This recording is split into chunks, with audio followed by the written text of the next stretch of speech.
Our mission at SD Bullion is clear. The lowest cost gold and silver available online. While we do not have pretty blue boxes, free shipping, 4% credit card fees, or glamorous gold and silver infomercials, SD Bullion has the lowest prices that may save you hundreds on your next order. So before you make your next investment, do the math and join the over 15,000 new customers who have recently made the switch to SD Bullion. Why pay more?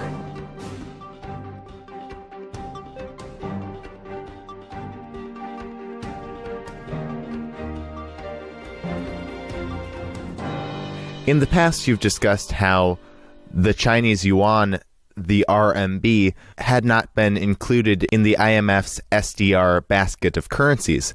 But now that has actually changed. They decided that they will now include it in the basket of currencies that makes up the SDR. So what is your perspective on this, and how do you think it'll impact the economic reset?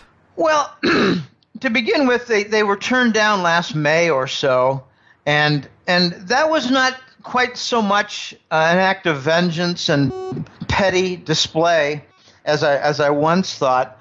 It was more like, well, you're really not ready, China. Why don't you do the following 3 or 4 things as requirements and get back to us, and we'll revisit this decision. And they did.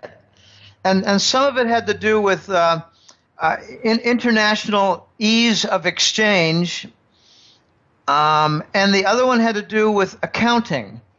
So the Chinese complied, and just to make sure that the U.S.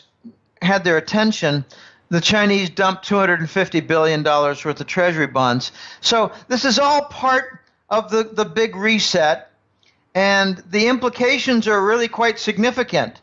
Let's just say, I don't have the exact figure in front of me, but let's just say that China has 12% of the SDR basket.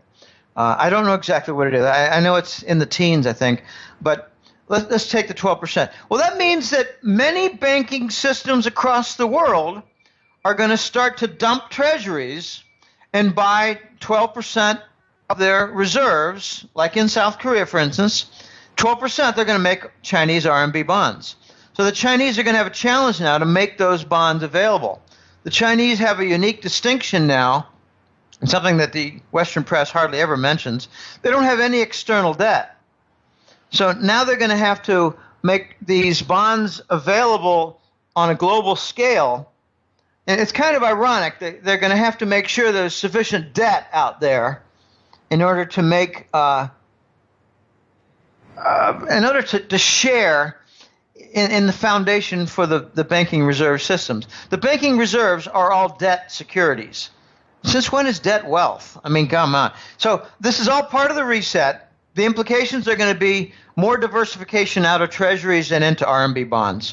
Now, moving back to the yuan, the RMB, besides it being accepted into the SDR basket of currencies, you've said that it marches along on several new global financial platforms.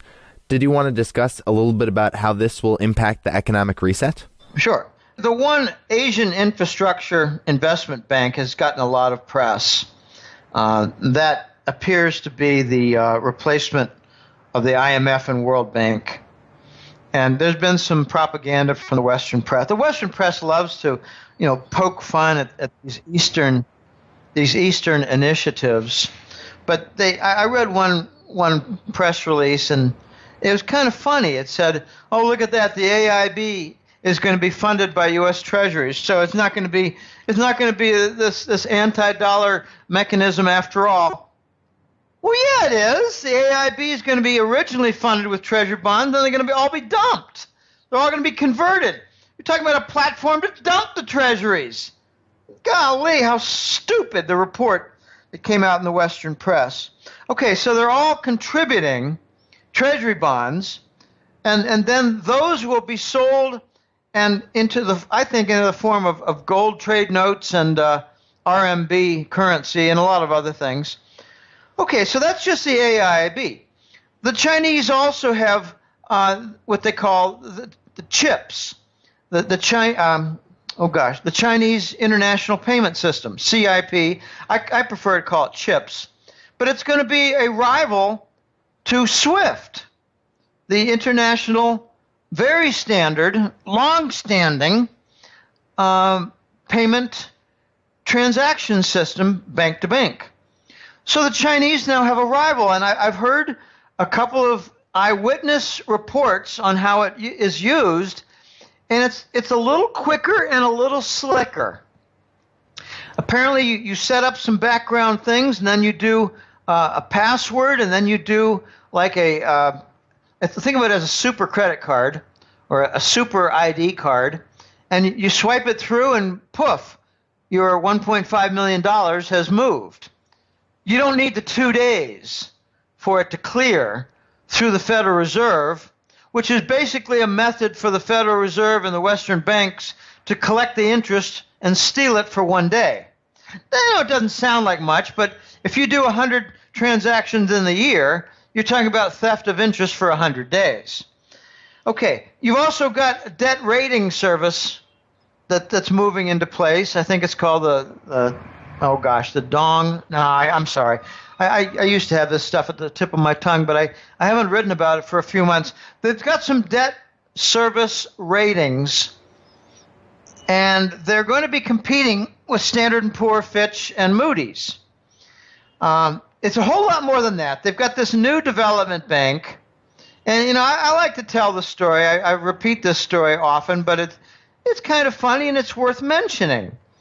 Originally, they called it the new development banks, the BRICS Development Bank, but now they're just calling it the BRICS Bank. Well, why isn't it development anymore?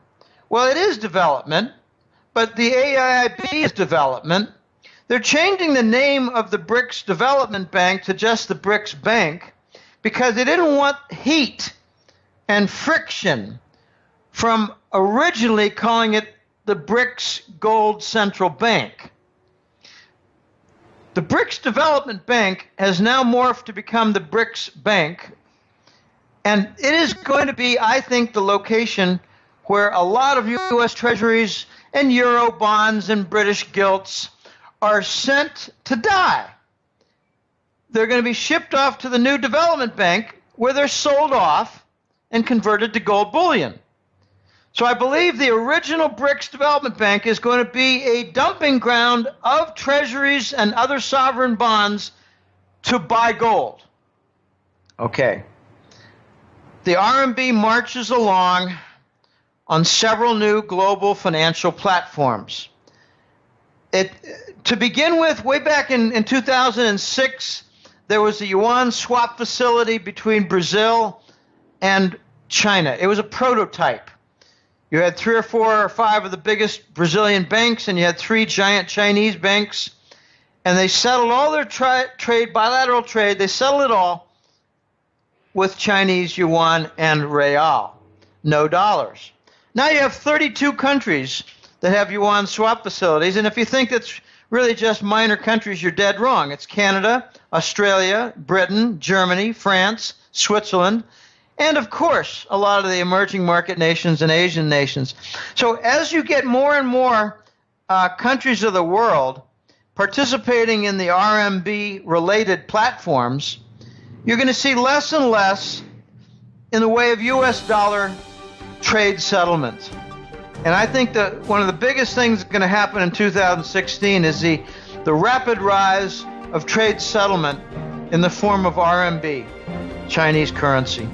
Click here to subscribe for free so you will be notified when more of this interview is released. Or click over here to watch the full interview now. This video was brought to you by ReluctantPreppers.com. Click here to watch Reluctant Prepper's interview with Andy Hoffman, where Andy Hoffman explains why gold and silver are a means of protection against crisis.